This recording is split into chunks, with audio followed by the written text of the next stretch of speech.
Oi, gente, sejam muito bem-vindos a mais um episódio do PapizaCast. Não se esqueça de avaliar aqui no Spotify, deixar o seu comentário sobre o que você achou da discussão desse episódio e me manda também mensagem lá no Instagram, @Papisa do Tarô, para que eu saiba as suas opiniões e coisitas aí que você pode ter refletido escutando essa conversa de hoje.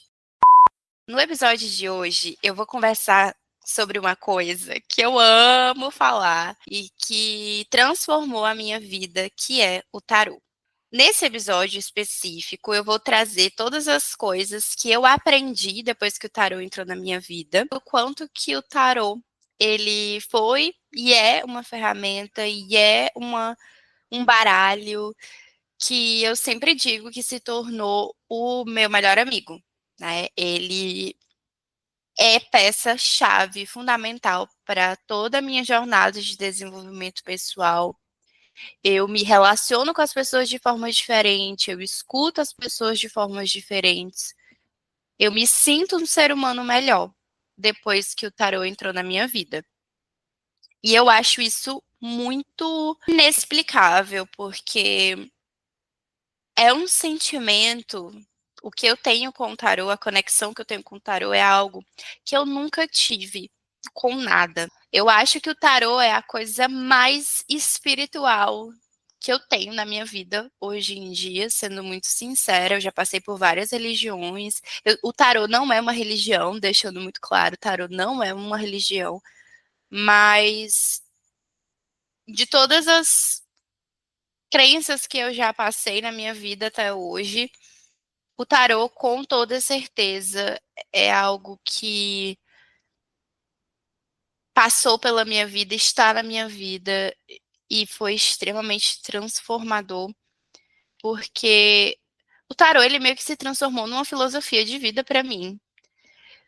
Cada carta do baralho do tarô, para quem não sabe, são 78 cartas e 22 cartas são as cartas chamadas de arcanos maiores, ou seja, são as cartas que tem a carta da estrela, a carta da lua, a carta da morte, a carta do louco. Essas cartas aí que, mesmo que você não jogue tarô, não conheça nada de tarô, você com certeza já ouviu falar, porque tá meio que inserido na cultura pop, né? Então, essas cartas a gente chama que são os arcanos maiores e representam mais a jornada das fases da vida que todo ser humano vai passar. E eu acho que isso é o mais incrível do tarô. Cada carta dos arcanos maiores progressivamente vai falar sobre questões que todo ser humano que pisa nessa terra vai passar de alguma forma. Independente do lugar que você nasceu, independente da crença que você tem, da cor da sua pele, do seu gênero, independente de qualquer coisa que você acredite ou que você seja, essas 22 cartas vão conversar com momentos da sua vida. É como se o tarô ele falasse a linguagem universal, uma linguagem do mundo. Não importa de onde você é, não importa nada que defina você previamente. O tarô ele vai conseguir conversar contigo através dos arcanos maiores. E os arcanos menores, gente, são aquelas cartas de baralho. As primeiras cartas de baralho. Baralho de truco aí que teu avô joga. O que tu gosta de jogar quando tá tomando uma com os amigos? Eu adoro jogar baralho, né?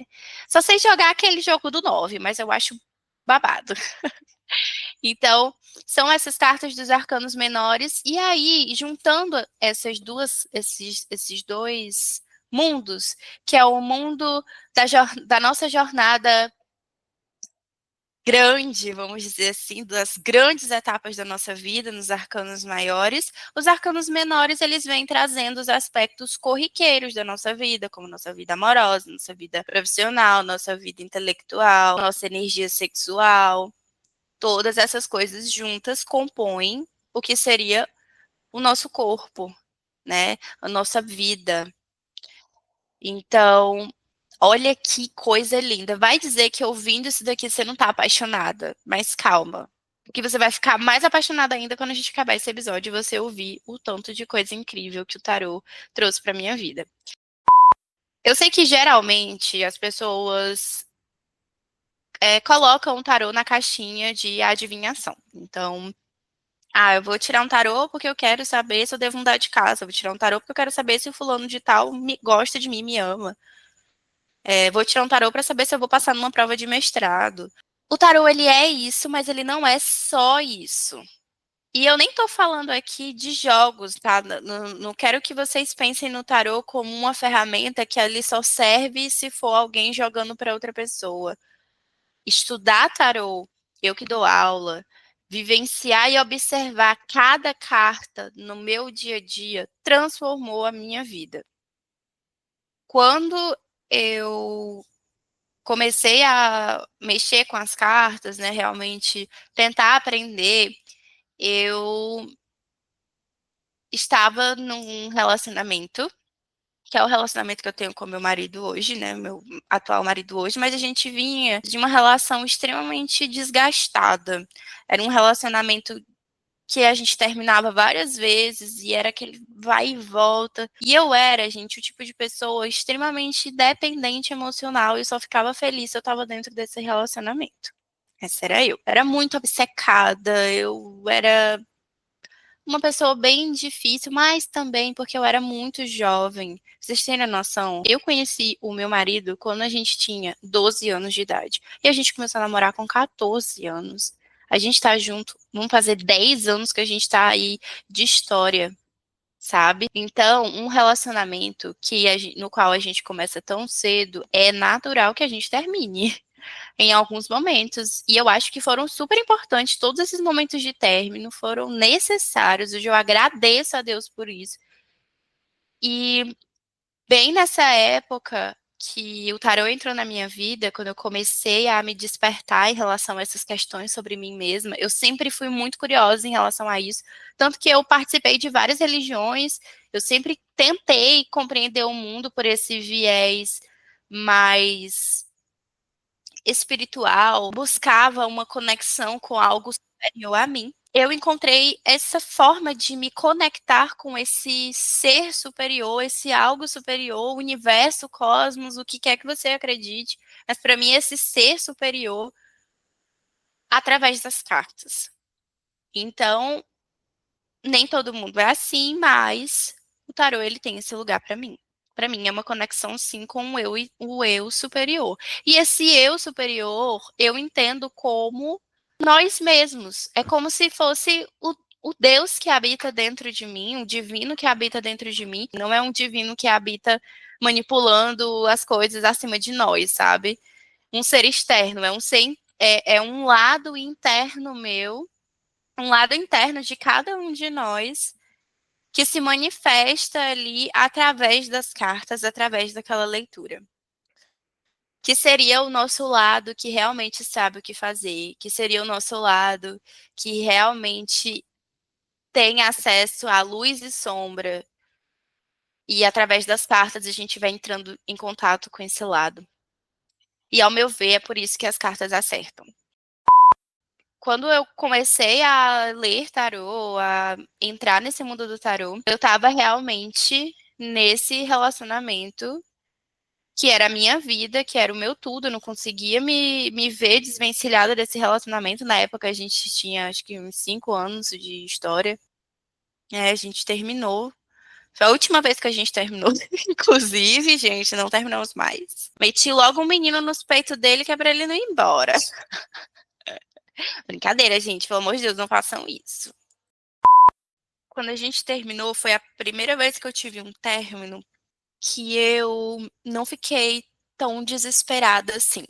Eu fiquei muito mal, eu fiquei muito triste, isso foi fato, eu também não tava, né, não tinha transcendido tanto assim.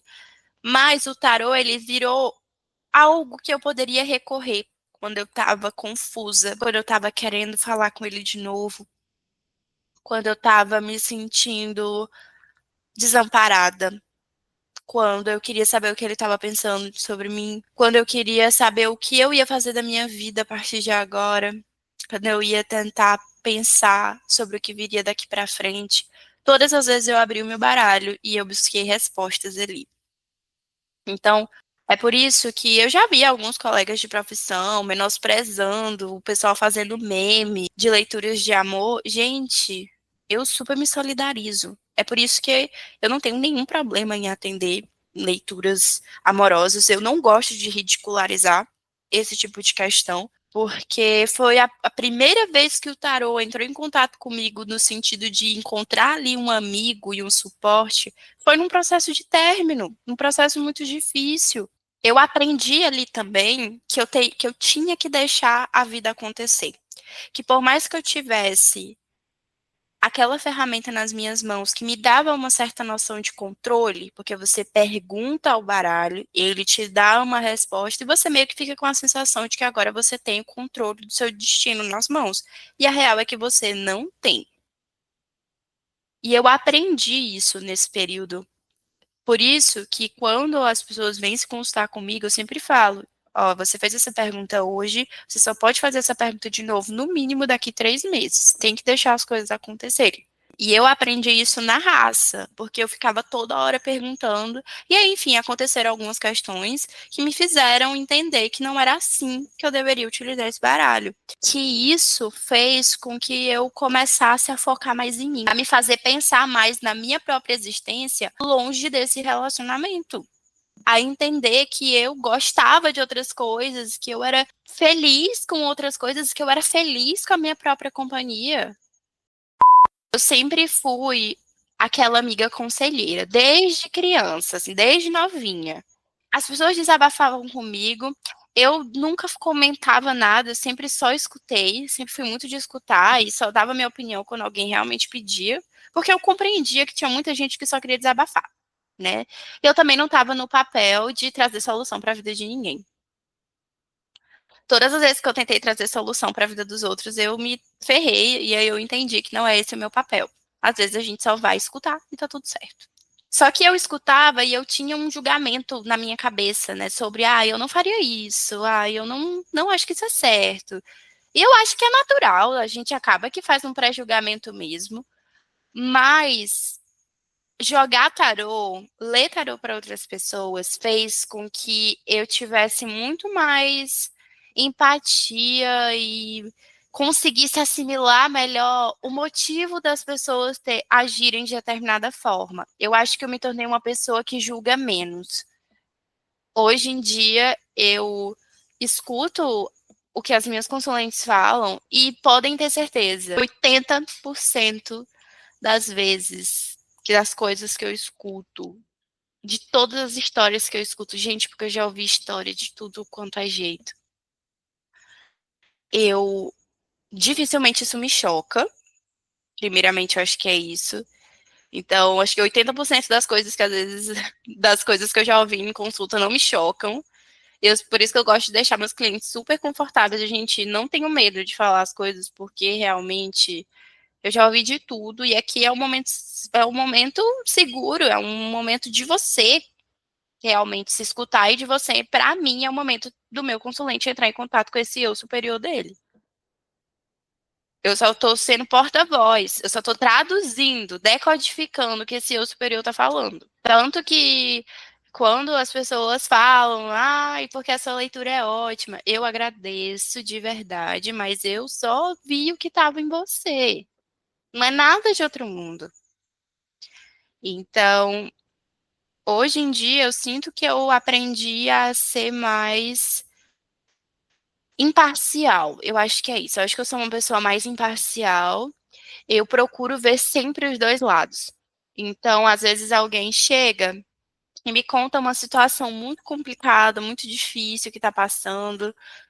E mesmo escutando apenas um lado da história, eu procuro, ao trazer uma resposta, né, ao fazer a interpretação daquele jogo, também ter uma empatia com a pessoa que está do outro lado da história. Eu procuro não criar vilões e mocinhos. Porque todo consulente que senta na minha mesa vai se colocar como mocinho. E não é o meu papel dizer quem é vilão, quem é mocinho. O meu papel é fazer essa decodificação. desse eu superior, dessa mensagem que você precisa receber. Então, eu trouxe muito isso para minha vida.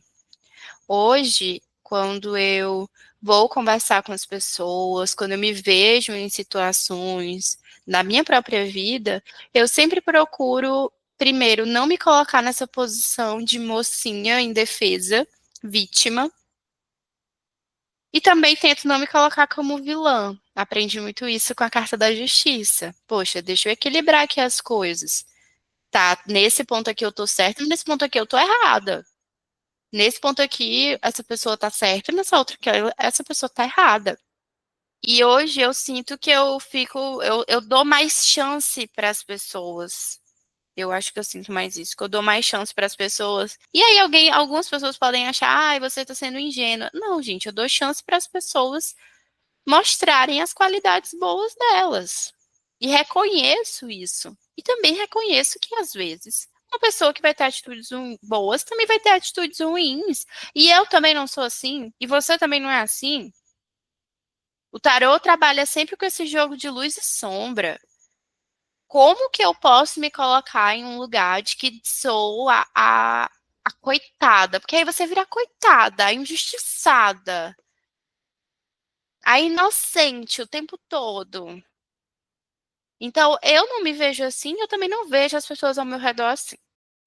Mais uma coisa muito importante que o tarô me fez, que me ensinou, foi relembrar dos meus sonhos. Quando eu comecei a jogar tarô, eu estava na universidade, faço ainda, licenciatura plena em História. Eu sempre quis ser professora, desde criança, desde criancinha. Minha brincadeira era ser professora, brincava de fazer tarefinha, de corrigir, adorava dar aula. Quando eu estava na escola, né, no ensino médio, eu era aquele tipo de pessoa que gravava áudio, mandando resumo de todos os fatos das provas de história. Adorava fazer resumo, adorava estudar. Então, eu sempre fui uma pessoa que tinha prazer em estudar. Estudar para mim é um momento de prazer, sabe? Se eu tava triste, eu tava estudando, se eu tava feliz, eu tava estudando, e para mim sempre foi assim. Só que quando eu entrei na universidade, eu passei por várias questões psicológicas, e aí eu senti que eu fui perdendo a vontade de ser professora, a minha autoestima intelectual foi pro lixo, porque eu não conseguia acompanhar as pessoas da minha turma. E eu nunca tinha ficado para trás. Eu sou uma pessoa competitiva e eu sempre fiquei entre as melhores. Tipo assim, eu poderia não ser a mais inteligente das coisas, mas eu sempre fui muito esforçada. E esse esforço, ele me gerava frutos, né? Então, eu não era boa em tudo, obviamente. Eu me esforçava em tudo, mas das coisas que eu me propunha a fazer, por exemplo, nas disciplinas que eu era muito boa, tipo escrita, né, redação, história, humanas, tudo isso eu era muito boa e eu sempre tive esse reconhecimento. E quando eu cheguei na universidade, a realidade caiu. E aí eu vi que eu não era mais tão boa assim, porque eu não conseguia acompanhar, não sabia estudar de forma acadêmica. Eu acho que foi esse o grande problema. Eu só sabia estudar para vestibular, eu não sabia estudar para a universidade. Fui ficando cada vez mais desanimada. E aí, quando o tarô entrou, da minha vida, eu comecei a faltar aula para jogar tarô. Aí veio a pandemia e eu decidi meio que parar. Parei um ano de, de frequentar a universidade, porque eu realmente achava que aquele caminho não era mais para mim. Minha gravidez também, todas essas coisas foram me afastando desse caminho. Até que, quanto mais eu ia jogando tarô, atendendo no tarô e estudando, eu fui percebendo o quanto que eu queria passar esse conhecimento para frente. Porque era uma coisa que eu sempre gostei de fazer. E principalmente porque eu sou do tipo de pessoa que aprendo ensinando. Então, eu gostava de ensinar e passar matéria para o pessoal que estudava comigo na escola, porque era assim que eu aprendia. Era repetindo as coisas. Eu estudar para passar conhecimento para outra pessoa. Isso é algo que é meu. Se eu tenho um conhecimento, eu preciso passar ele para frente. E aí eu comecei a me sentir assim em relação ao tarô. Poxa, eu fiquei 5 anos acumulando conhecimento. Eu precisava passar isso para frente. Eu precisava ensinar isso para outras pessoas, porque a gente aprende isso com a carta do mago. Não adianta você acumular um monte de coisa e um monte de aprendizado dentro de você se você não faz nada com isso, se você não bota para fora. E é claro que eu estava usando esses aprendizados para poder melhorar os meus atendimentos, mas eu queria falar sobre simbologia, eu queria falar com quem queria aprender. E aí eu comecei a fazer um curso assíncrono, né? Então, as aulas ao vivo ali com as minhas alunas, que inclusive ainda está acontecendo. Turma fechada, gente, nem adianta perguntar. Vou abrir turma no meio do ano, mas provavelmente turma nova mesmo só no próximo semestre, tá? Preciso de um tempo para descansar quando eu terminar essa turma aqui. E aí, quando eu decidi dar aula de tarô, eu também decidi voltar para o meu curso, né? Voltar para fazer história. Porque eu entendi que se eu quero ser professora de tarô, eu precisava me formar como professora. Eu acho que, pelo menos para mim, a questão da didática, eu entendi que não era só sobre ter um monte de conhecimento, eu precisava saber passar esse conhecimento e aprender a ter didática, a ter um caminho de ensino-aprendizagem, a ter formas de avaliação dessa aprendizagem, de uma troca que seja realmente eficaz entre aluno e professor. Para mim, eu precisava aprender a fazer isso realmente, porque eu me vi com muitas dificuldades na prática quando eu comecei a dar aula para as minhas alunas de tarô. E ao mesmo tempo me veio aquela coisa de tipo, meu Deus, eu tenho uma graduação que está ali parada. Para vocês terem noção, gente, eu atrasei o meu curso, acho que uns 3 anos. E eu provavelmente só vou me formar no próximo ano, no final do próximo ano. Então, todo mundo que estudou comigo já está no mestrado, já está terminando o mestrado, né? Todo mundo que estudou comigo já está lá na frente e eu fiquei com muito medo de voltar, porque eu tinha vergonha de voltar, mas depois de ter passado tanto tempo afastada, tinha vergonha, eu estava me sentindo atrasada. E o tarô me ajudou primeiro a encontrar esse propósito para voltar. Primeiro, porque eu queria me tornar uma professora de tarô melhor. Eu queria realmente aprender a fazer um planejamento de aula, a dar uma aula de uma forma consistente, com objetivos, com metodologias. É algo que eu acredito, gente, mais uma vez, é algo que eu acredito que para mim isso é importante porque eu gosto de entregar minhas coisas com excelência. Eu não gosto de entregar qualquer merda. Não é como eu funciono. E aí, gente, eu me vi também envolvida numa pesquisa, né, que eu quero começar, na verdade, sobre cartomantes.